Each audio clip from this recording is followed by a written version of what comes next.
जिसका जन्म 14 अप्रैल 1891 में हुआ था। मध्य प्रदेश के इंदौर शहर के महू नामक स्थान में हुआ था। इनके पिता का नाम रामजी सोलानी सकरपाल और माता का नाम हिमाबाई सकरपाल था। इनकी 2 पत्नियां थी। एक पत्नी का देहांत हो चुका था, उसके बाद उन्होंने दोबारा शादी किया था और बचपन से ही प्रतिभाशाली रहे थे। हालांकि इनका जो जन्म हुआ था दलित परिवार में हुआ था, उस समय का जो परिवेश था हमारे समाज का वो बहुत ही मानव के बीच में भी जल बटा हुआ था। लोगों को जो जिस घराने में जन्म होता था उसके अनुसार उन लोगों का परिवेश और शिक्षा पाने का अधिकार दिया जाता था। और उसी कड़ी में बाबा जी का जो जन्म था उस जमाने के लिए एक दलित परिवार में हुआ था। इसी वजह से उनको बहुत सारे परेशानियों का सामना करना पड़ा। लेकिन कहा जाता है कि जब विपरीत परिस्थिति में जो सामना कर लेता है वही एक अच्छा करता है, वही महान बनता है और उसी का नाम स्वर्ण अक्षरों में जुग जुगांतर तक चलता है।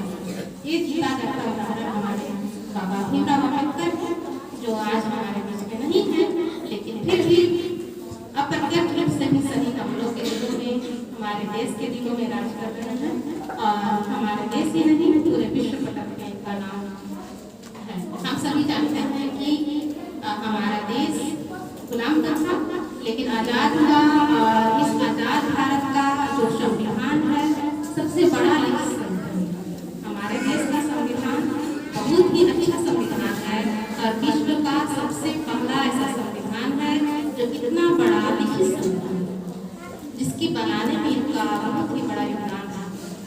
हालांकि इन्होंने खुद से स्वयं से संविधान को पूरा नहीं लिखा, लेकिन जैसे किसी भी कार्यक्रम का संचालन करने का जो अध्यक्ष रहते हैं उनकी बहुत बड़ी भूमिका होती है।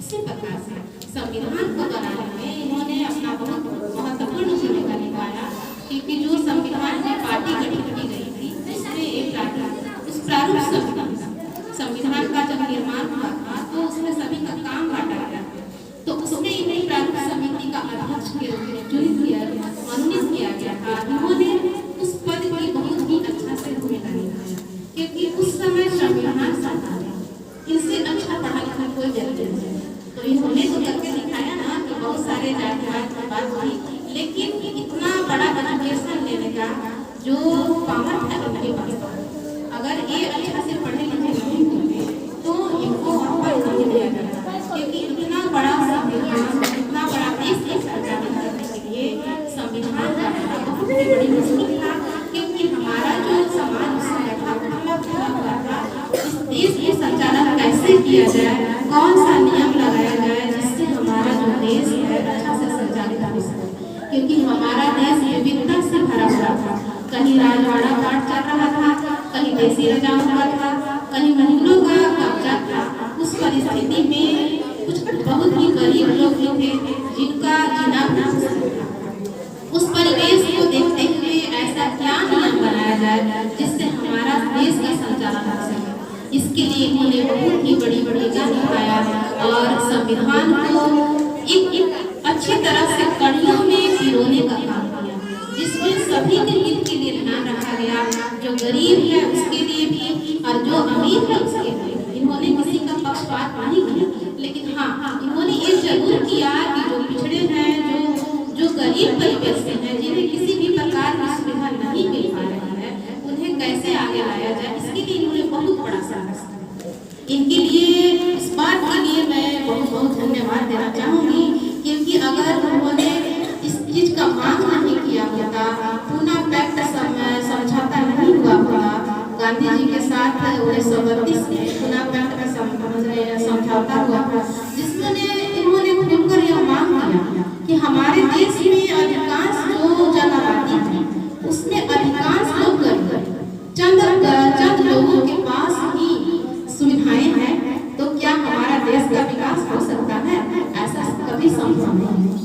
हमारा देश जैसे एक माँ बाप का संतान एक सिर्फ पढ़े बाकी न पढ़े तो उससे देश अपना घर का विकास नहीं हो सकता है। उसी प्रकार से अगर हमारे देश का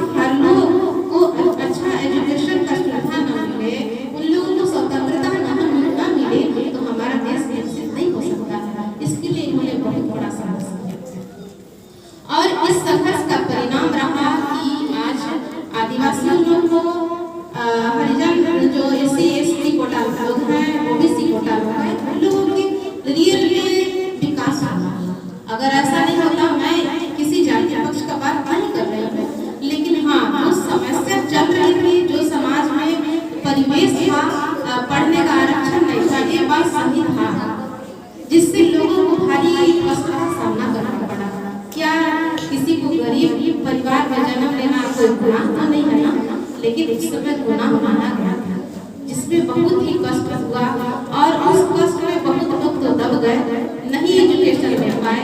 लेकिन उन्होंने एजुकेशन लिया हमारे भारत देश में नहीं, इन्होंने विदेश लिया और विदेश में जाकर इन्होंने कोलंबिया विश्वविद्यालय, लंदन स्कूल ऑफ इकोनॉमिक्स और शास्त्र में डॉक्टरेट की उपाधि, ये सारे इन्होंने बहुत ही 32 प्रकार की डिग्रियां, जो बहुत ही महत्वपूर्ण डिग्रियां थी, जिनको लेना एक आम आदमी के लिए बहुत ही मुश्किल था।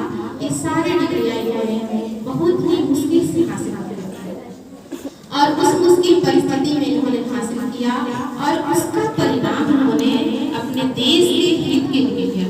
जैसे हम सभी एजुकेशन लेते हैं, हमारे देश के बहुत लोग एजुकेटेड हुए होंगे, उस जमाने में होंगे, लेकिन लोग एजुकेशन लेते हैं और अपना पेट और अपने परिवार के लिए कमाते हैं, बस इतना ही उनका लाइफ चला जाता है। लेकिन इन्होंने उस एजुकेशन का पूरे समाज के लिए काम किया।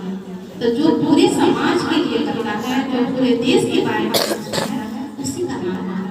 हम लोग आज इनका नाम इसलिए नहीं ले रहे हैं कि इन्होंने एजुकेशन लिया था, हम लोग आज इसलिए इनका जयंती मना रहे हैं क्योंकि हमको कुछ दिया, हम सभी को जीवन दिया, हम सभी को जीवन पथ में आगे बढ़ने का शिक्षा दिया, हम सभी को वह सुविधा मुहैया कराया।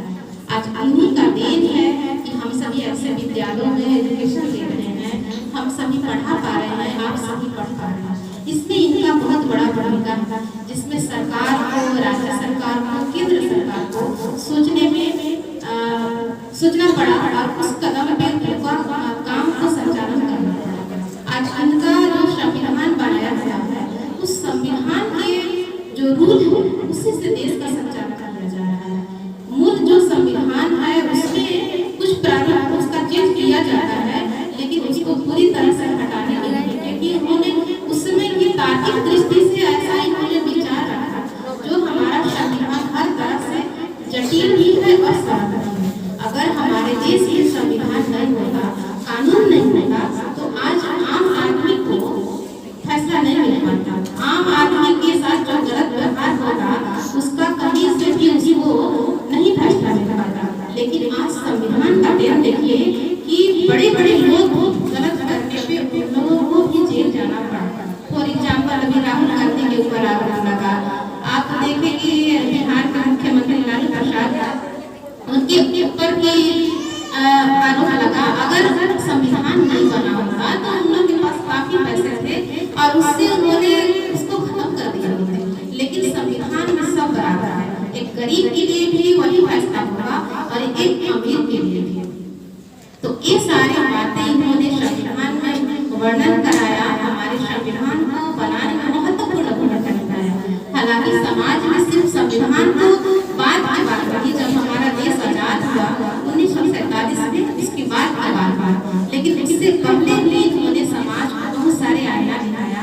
समाज में गरीबी पिछड़ा का जो भेद था उसे हटाया और इन्होंने इस संघर्ष से करते हुए लोगों को बहुत सारे मार्गदर्शन दिए, जिससे आज हम सभी का जो हमारा जो देश है, सिर्फ इसलिए नहीं हम लोग मनाते हैं कि इन्होंने SC/ST को हेल्प किया, बल्कि ऐसा नहीं है कि जो उच्च कोटि के जो थे, जो जनरल कैटेगरी के थे, उन्होंने गलत करना। लेकिन हमारे देश में चूंकि मुगलों का साम्राज्य रहा और जो विदेशी लोग आए, उन्होंने ऐसा गुटबाजी किया जिससे भाई भाई का इसमें मतभेद कराया। ऐसा नहीं है कि जनरल जो ब्राह्मण और ये जो घराने से आते हैं उन्होंने गलत करना चाहा, लेकिन ऐसा फूट डाल दिया गया था ना, अंग्रेजों ने ऐसा फूट डाल दिया था, मुगलों ने ऐसा फूट डाला कि फूट डालो और राज करो वाला ये सारी घटनाएं घटी। हमारे देश में कठपुतली के रूप में सिर्फ राजा राज करते थे, बाकी जो संचालन करने वाला था वो मुगल किया या फिर अंग्रेज किया, जिसके परिणाम स्वरूप हम लोग बिखर गए थे, भाई भाई को नहीं पहचान रहे थे। इन्होंने उसे मिलाने का काम किया, इन्होंने जोड़ने का काम किया। तो आज हम सभी देशवासी इनका बहुत बहुत ही आभारी है और रहेंगे जब तक सूरज चांद रहेगा, इनका नाम रहेगा। इनका हम लोग सभी और इनके पथ पे बढ़ने का प्रयास करें कि जो विपरीत परिस्थिति में संघर्ष करता है वही आगे जाता है, वही समाज को आगे बढ़ाता है। ऐसा नहीं कि जो जिसको आराम और बहुत सारे